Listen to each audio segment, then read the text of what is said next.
I was thinking of maybe we do a catchweight at 190. We get the cruiserweight belts involved, the light heavyweight belts involved, and winner take all. Dmitry said he wanted to fight for the cruiserweight championships before his career was over. So maybe this is we can make a even bigger fight like that. Yeah, so based on the sparring, I know the potential of some certain type of scenarios in the ring. You know, for a fight to change or fight to end, it only needs 1 second or one good combination. So I know that I told you guys over and over then that I did this to Sudo Ramirez in the ring. I did the same thing to Dmitry Bivol. You know, I'm not trying to be cocky, I'm not trying to be disrespectful, but those are just the facts. To be honest, now I don't care. Now I wanna come back and then we will see. Yeah, trilogy is. If people want to see it, I would like to show it.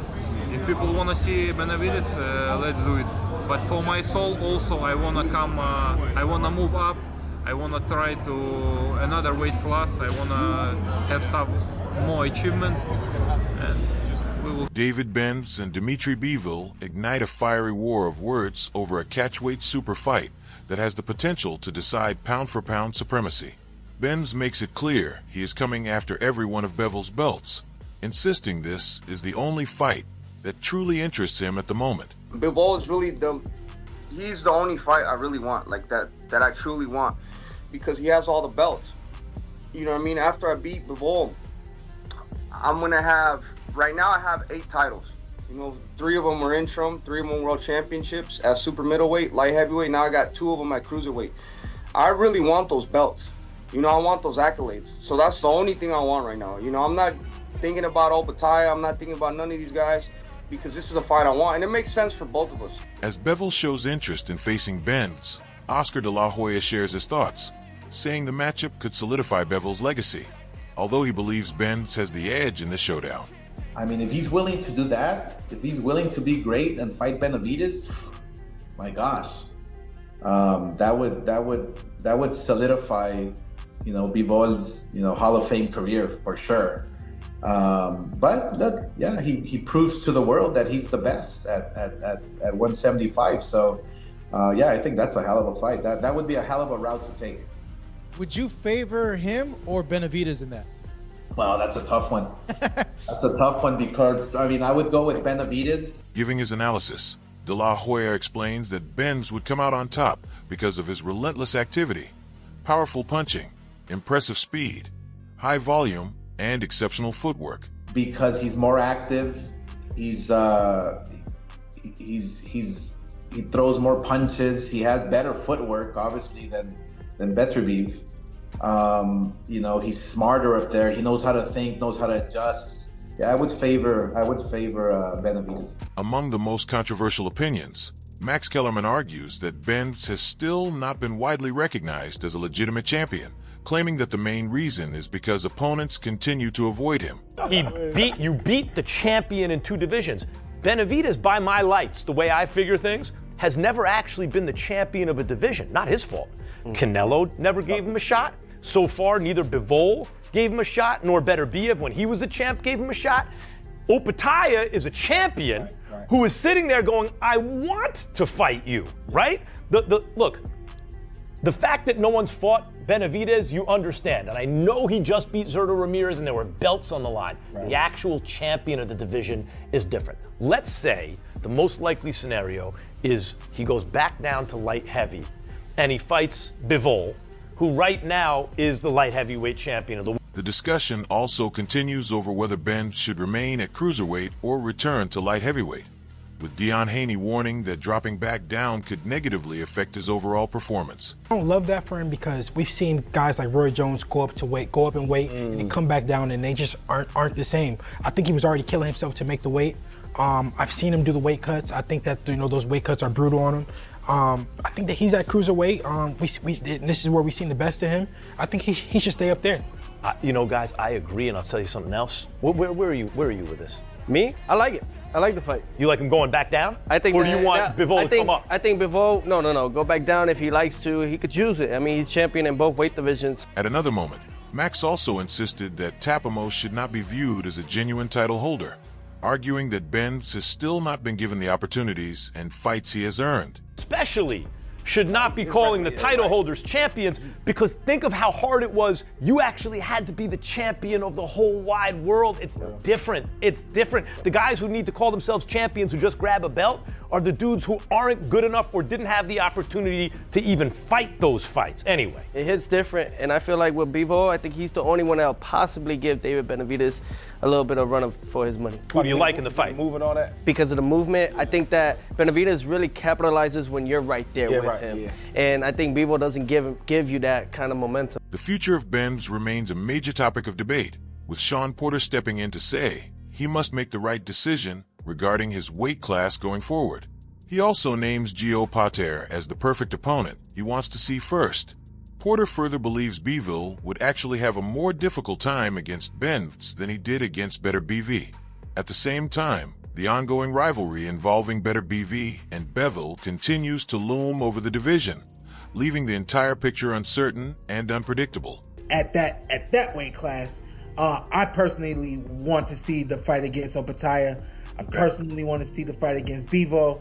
Bivol, you're still around, and since you're still around, not that we're feeding you to the wolves, but this guy I think is young, vibrant, and probably would be, in a lot of ways, a tougher fight than Benavidez, or I'm sorry, than Of course. Remember, I've been saying that.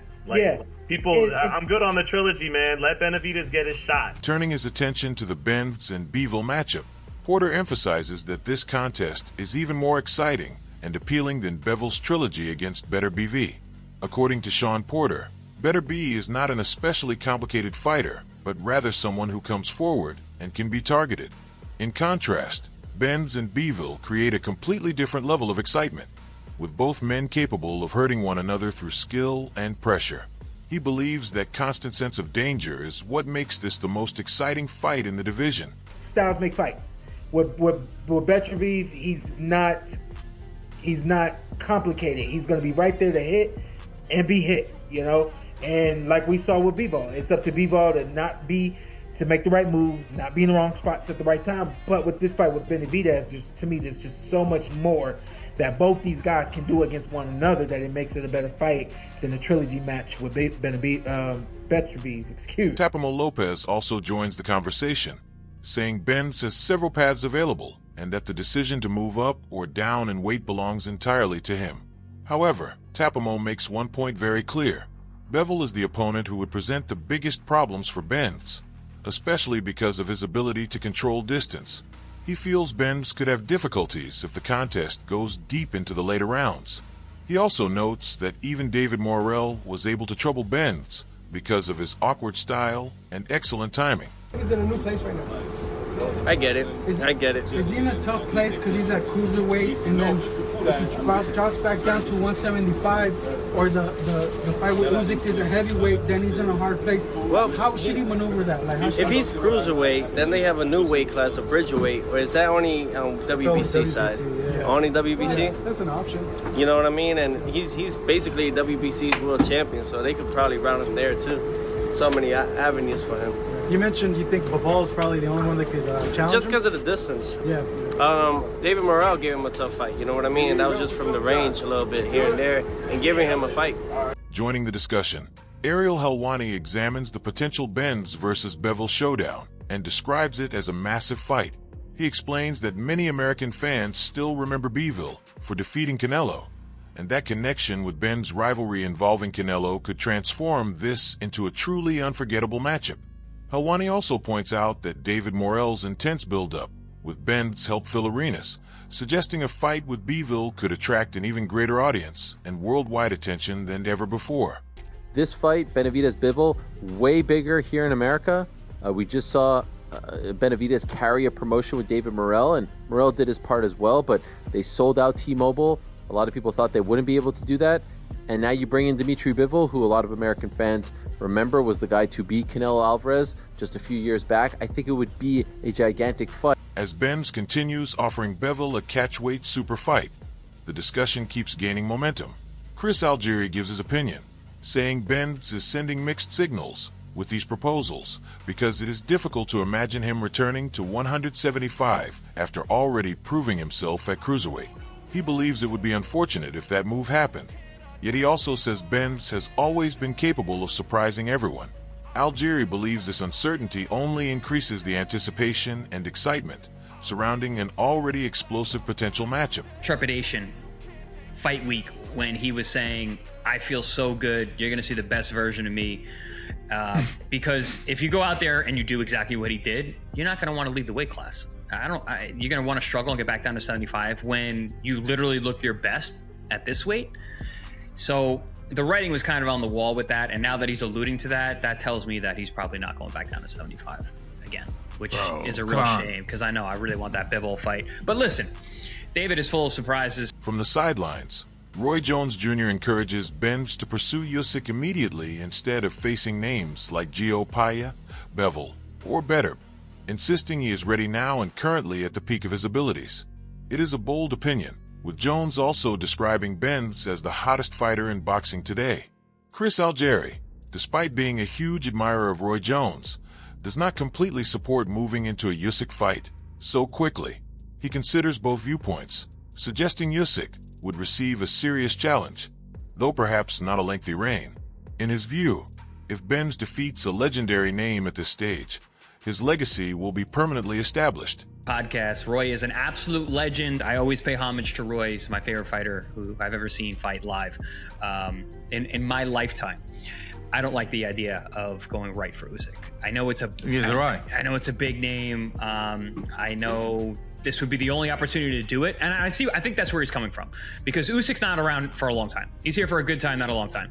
So if you're gonna fight a living legend, an epic guy, like you're gonna get one of those fights, you know, this is it. There's not many like Usyk. It's like me getting the Pacquiao fight. Like if I didn't fight Pacquiao, like I got to fight a legend. I fought a legend. Looking at all the attention surrounding the topic, Benz has addressed the growing speculation about a possible fight with Alexander Usyk, explaining that he is still not convinced a matchup is realistic at this point.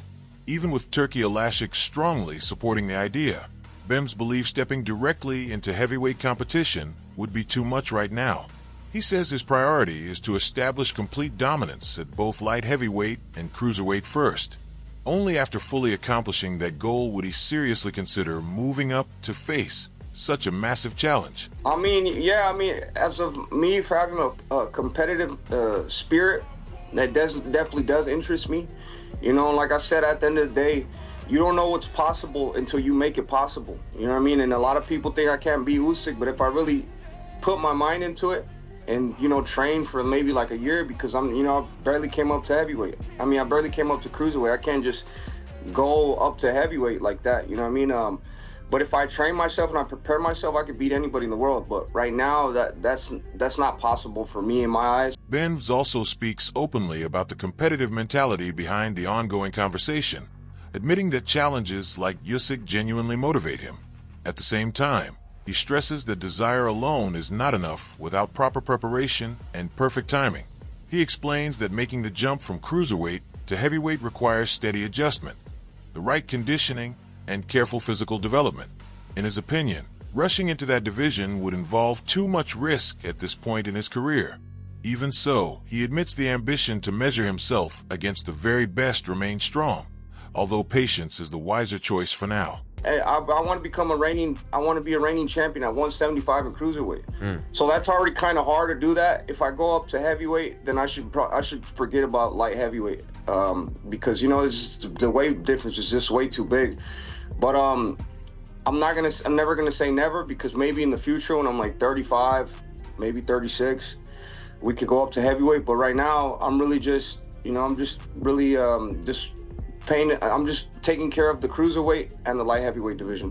Making his plans known, Benz is preparing to return to light heavyweight as he targets an undisputed showdown with unified champion Dmitry Bivol, who is expected to take on Michael Erd on May 30th. The undefeated American says discussions have already been held with Bull's team, and he is confident the fight will be finalized before the end of the year. After achieving additional success at cruiserweight, he is now placing his complete focus on light heavyweight, insisting the long-awaited showdown is already taking shape and moving closer to becoming reality. I told you guys I was going to come back down and fight Bivol, and that's exactly what I'm going to do. Now I won 2 more titles at cruiserweight. Now it's time to capture the rest of the titles at light heavyweight. I love that. Do you think that it could happen? Is the dream for it to happen in September, Mexican Independence Day weekend? Is that what you want? Not right now. I think I don't know what's going to happen because we're still in time. As anticipation for a fight between Benz and Bivol continues to grow, Andre Dirrell offers a straightforward assessment. He identifies what he believes is the biggest weakness in Ben's style and says Bivol is the final boss in this situation, a fighter capable of creating major problems. Dirrell points to footwork as the deciding factor, arguing that Benz will have difficulty cutting off the ring effectively. He believes Bivol's movement and ability to manage distance will ultimately provide the advantage, making him the favorite to win this matchup. I don't think he can beat Bivol. You know, I don't think there's literally like nothing he can do to get the victory. I ain't saying they ain't gonna be close. What I'm saying is nothing he can do to win. I think Bivol will edge him out as far as moving. You know how David pursues versus how well Bivol moves and punches along with this movement will simply be too much for David. He'll be trying to figure it out. He'll be more determined as each round progresses, right? And he'll never give up. According to Dirrell, Benz would enter a fight with Bivol performing at the highest level of his career and could even be remembered for delivering one of the strongest and most competitive performances against him. Even so, he still expects Bivol to hand Benz the defeat. Dirrell adds that the result would ultimately benefit Benz by giving him valuable lessons that would prepare him for future challenges.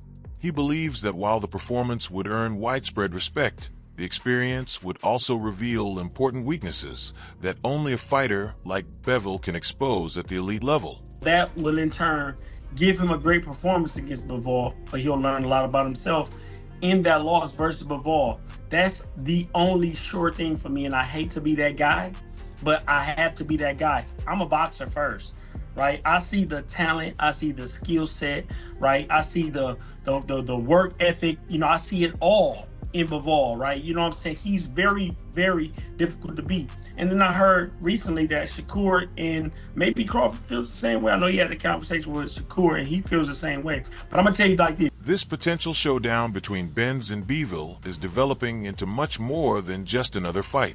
It is becoming a true examination of skill, timing, and world-class experience that could shape the legacy of both fighters. If you enjoyed this breakdown, be sure to like the video, subscribe for more boxing updates, and leave your prediction in the comments about who wins this fight and explain why.